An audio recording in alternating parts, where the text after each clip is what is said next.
السلام علیکم ورحمۃ اللہ وبرکاتہ۔ شب معراج کی فضیلت ثابت نہیں۔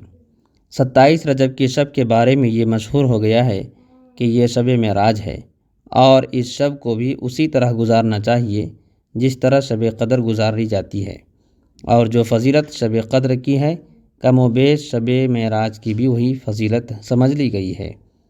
بلکہ میں نے تو ایک جگہ یہ بھی لکھا ہوا دیکھا کہ شب معراج کی فضیلت شب قدر سے بھی زیادہ ہے، اور پھر اس رات میں لوگوں نے نمازوں کے بھی خاص طریقے مشہور کر دیے ہیں کہ اس رات میں اتنی رکعت پڑھی جائے اور ہر رکعت میں فلاں خاص صورتیں بھی پڑھی جائے۔ خدا جانے کیا کیا تفصیلات اس نماز کے بارے میں مشہور ہو چکی ہے۔ خوب سمجھ لیجئے کہ یہ سب بے اصل باتیں ہیں، شریعت میں ان کی اصل اور کوئی بنیاد نہیں ہے۔ اصلاحی خطبات جلد نمبر 1 صفحہ نمبر 148۔